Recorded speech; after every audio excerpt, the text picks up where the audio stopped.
Hello fellow book nerds, this is Gabby and today we're going to be talking about some flower eating.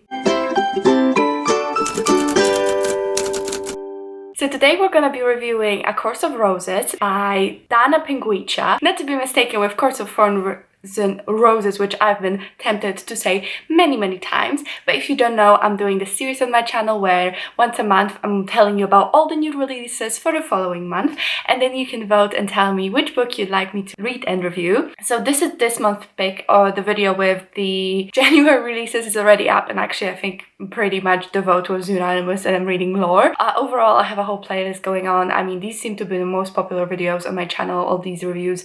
So I'm so glad you're enjoying, because these are probably my new favorites to make. I'm just having so much fun trying to like dig deep into one book, you know what I mean? So thanks so much for watching, because I literally thought this would flop. It would just be for me, but apparently you guys are enjoying it. Probably a sensible place to start would be to give you a little bit of a synopsis. This will be a spoiler-free review, so don't worry if you haven't read it. A Course of Roses, the first thing that really captured me about this was the really strange premise. We are following Princess Isabel, who's promised to be married to the King of Portugal and become the Queen of Portugal. She has to deal with this unfortunate curse which was put upon her, which makes her unable to eat, because every time she touches food it turns into flowers. So whenever she tries to put it in her mouth, it would just turn into flowers, and because of that she's starving, she's at the verge of dying, and she is looking to solve this problem, quite frankly, and get rid of the curse. And that's when one of her handmaidens gives her the advice to go look for an enchanted Mora who might be able to lift the curse. This is a retelling of sorts of a real Portuguese figure, the Queen Elizabeth. She was a real queen, but this is obviously a fictionalized account. It's a female love story. What's really cool about this is that it's by a Portuguese author, so I don't really get to read that many books outside of like the English/American/Canadian authors, so that was a very cool experience. First, I wanted to just mention a couple of content warnings for this book before I get into the more detailed review. So the content warnings obviously include distorted eating. There's a lot of descriptions of food, of having issues with food, of vomiting, of not being able to eat, of starvation. So that's really graphic. If that's triggering for you, that might be an issue. Also, I would say self-harm because of flagellation, which is quite graphically described again, and also homophobia. So I'm gonna talk about main topics, and you can skip on the time frames if you wanna hear my opinion on any particular section. So firstly, let's talk about plot. So actually, before you even get into the book, there's kind of a pre-word from the author describing her experience living in a small Portuguese town, which was quite homophobic, and the author herself is also queer, but also the historical concept a little bit, and behind the king, queen, that period in time, and some of the concepts or people from like Portuguese history that she refers to. So that was really interesting to be given context as to why the author wrote the book, what she was kind of hoping to get out of it, and what she changed. So I thought it was a good thing because it kind of set the scene more and made me more understand the story more. The plot itself was really engaging, and I thought it just kept, like a lot kept happening and kept moving quite quickly, which was a little bit of a complaint in the beginning, because I felt like I thought it would take ages, and something just happened, and this thing I thought would be like building up to just happened. But I don't think that it was overall hindrance to the story altogether, although I do think the beginning maybe was a bit easy at some points. But overall the story itself was really well structured and paced, I believe, at least for me, and I did enjoy my time with it. I think the plot was mainly to serve obviously the themes of the book, which I'm going to discuss a little bit later, but overall the plot itself was good. I thought that it was an interesting usage of historical figures and historical concepts, but it's also not a primary action-driven fantasy. It's more of a theme-driven and like trying to say something. So it's a bit of a different speed, let's call it. Now let's talk about writing. So I think that the author has a really good style of writing. I could not tell that it was her second language. Decent, good writing, not overtly flowery, not overtly simple, just good run-of-the-mill writing. My one complaint would be that there was a lot of concepts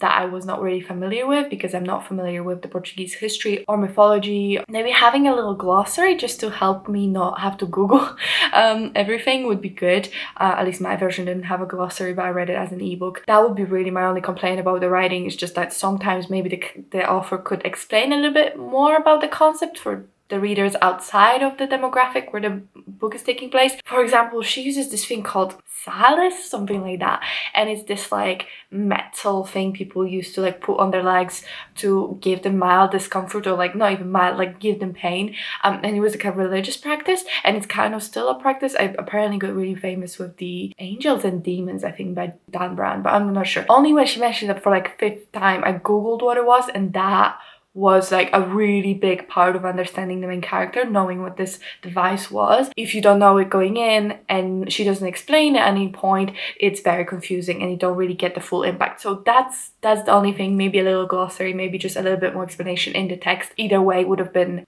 beneficial, I believe. Now let's talk about characters. So our main character is Isabel, and she's the future queen of Portugal.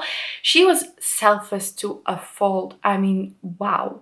She was so pure that it was not even funny, and people kept being like, she's a saint, and she really was. So there were moments where she was like, I'm not a saint, I did the X bad thing, but really it wasn't even that bad of a thing. So in the end, she did turn out like so selfless that maybe she could have had a little bit more depth to her character. I mean, everything about her made sense at the same time, and I don't really know what you would have added there to take away from the saint of her. I mean, she had flaws, but all of her flaws were about not trusting and believing in herself and thinking herself a sinner. She's so pious and so devout to a fault again, and she trusts to a fault.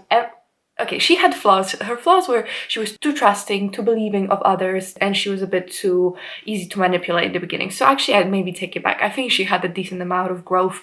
I mean, it was all about her self-acceptance, which we'll get to in themes. Now, her love interest, Fatian, she is the enchanted Mora that Isabel releases, and she's like 100 years old, kind of cursed person. Although I enjoyed what we got from her, I think she could have been a little bit more of her own character. She definitely was there to make Isabel grow into herself rather than have her own full arc. At least that's how I felt. I know I can recognize where there was attempts at doing an arc, but we didn't know enough about her. We barely read from her perspective. She wasn't even on all of the story. So it was hard to really see the character growth if we just got glimpses from Isabel. She was more of this, more sure in herself, a love interest for the main character to kind of discover herself. There aren't very many secondary characters, like there's just a handful, but I think all of them were very well executed. All of them were quite distinct in their personalities and their role in the story, and I really like how that was done, but there's literally maybe like 4 characters that I could tell you except for the 2 main characters. Now, for my favorite part of every video is the themes discussed in the book. The biggest theme, the biggest purpose of the story is for Isabel to come into herself and accept herself for who she is. And this includes many things like her curse, like her sexuality, like so many other things about herself. I just really liked how that was executed. It was very clearly what the character arc was and what was set out to do, and I think that was done very well, very subtly. Well, okay, sometimes it was like something clicked in her head and that was it, but sometimes it was like 2 steps forward, 1 step backwards, you know, or like 1 forward and 2 backwards sometimes, or even 3 backwards. So it was a bit of a struggle, but I enjoyed that because I think that was more realistic than be like, and magically everything's fine. Another major theme was religion. So I believe she's part of the Catholic Church. So because Isabel can't eat because of her curse, what she says to people is that she's fasting because of God. Well, everyone believes her and they think she's like this very pious person. And it's really telling to see how some people, seeing this woman who's on the verge of dying, of literally starving to death, are just so happy because she's pious, and they let her self-harm and her starvation be like examples of how to serve God right, and they're using kind of her propriety in their eyes to further their own agenda, but also obviously control her. Because it is a matter of control. And there was this one priest in particular, like he could see her starving and be happy because she's celebrating God, even though is that really celebration of God? Just in general, using a religion for your own gain was a big theme, and how some people use God and they use Bible and they use their position that gives them to further their own gain. But something that I found quite unique in the story is that the book doesn't condemn religion. It just condemns the men's not like one man's, but like the humanities or a group's interpretation of religion, how the words written are taken as something else than they're supposed to be, and how everyone uses the words, twists them to further their own gain. And I think that was really cool because the character didn't just reject religion outright, because that would be quite unrealistic for someone brought up in such religious times to all of a sudden have all of our modern sensibilities and just completely reject religion. Actually, there was a video by Daniel Green when he was discussing religion, viewers' opinion on religion and how to do it well. I found that conversation very, very interesting, because I agree that a lot of times we project all of these very modern sensibilities of like rejecting religion and atheism onto these characters meant to be living in medieval times. But that's completely unrealistic, because they don't have the societal structures, the knowledge, the conditioning that we have in order to reject religion. They lived in a completely different time. So for someone to reject religion back then was a way bigger deal than it is now. And also not everyone has to reject religion. I guess it's just about the interpretation of other people's and how we want to fight that and how we want to interpret religion for ourselves. I think the theme of religion was brilliantly explored and done, and I really enjoyed the many aspects and facets that were discussed. Another theme was using kind of winners writing the story, and how people use real people's stories after they passed away or they can't defend themselves anymore to further their own agenda. Again, there was a lot of furthering of own agenda, as I've mentioned about 50 times in this video, but that was really something cool to hear as well, because we have this kind of person who lived hundreds of years ago who knows the true story and now sees it kind of twisted and written, like, you know, the whole history is written by the winners. It's really present in here, so I really enjoy that aspect as well. Obviously, homosexuality, coming out and accepting yourself for who you are, again, a big theme. I don't want to overly get into it because I don't want to like talk about everything that Isabel went through, but her journey of self-acceptance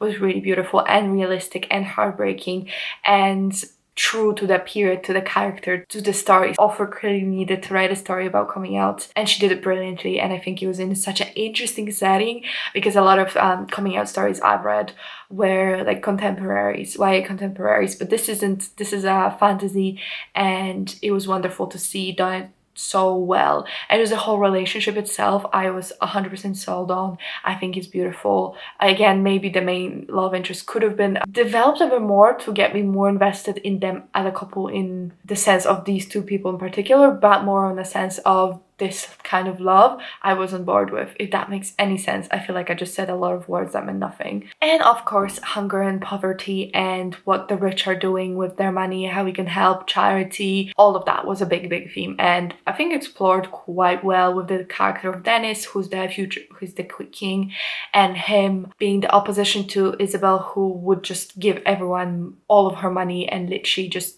give them everything she has. But he's not that kind of person, because he has to think big picture, and I really enjoyed the juxtaposition there and kind of the conversation around, is he a bad person for this, is she a good person for this, how can we work together in order to achieve a common goal, how can we better society. So again, a very good, very well explored theme. Yeah, overall I found the book absolutely compelling. The writing, the characters, the themes I really enjoyed. I gave it probably four stars, 4.5, I'm not sure. Definitely above 4. Really a good story. I would highly recommend it. I normally share my favorite quote at the end, so let me pull up some of the quotes. So actually a quote I really liked was, "And love is the ultimate commandment," because this really kind of ties into what I said about religion and about accepting the religion, not completely rejecting it, but changing your view of it to be more positive rather than negative. Another quote I really like is, "I know we both want something else, but if a friendship is all you can give me, then it is all I'll take. Because I'd rather be your friend than be nothing to you at all." So that's just gorgeous. And then this one, I liked it, so I'll share it. "Large breasts were capable of floating. She hadn't expected them to be so buoyant. That, I don't know if these quotes made you want to read the book, or if my review made you want to read the book, but I would highly recommend it. I really enjoyed it. I mean, so far with these, this series of reading new releases were free for free. All of them I really enjoyed. If you want a female story written by a Portuguese author, it also has characters of color, because Portugal and parts of Spain, before the Portuguese and Spanish colonized them, or like took them over, I don't know what the right word is, they belong to Arab people, I believe. The characters from the past are people of color, so that's really cool.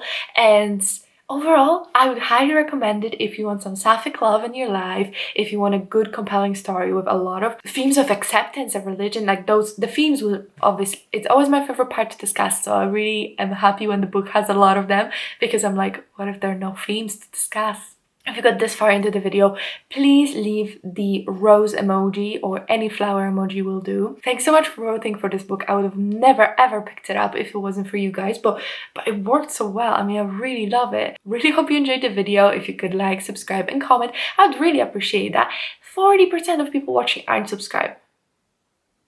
Why didn't you want to see this face every time I post, which is twice a week? This is also my last video of 2020. This was a wild ride. Thank you so much for watching all my videos of my rantings, for bearing with me for my longest break.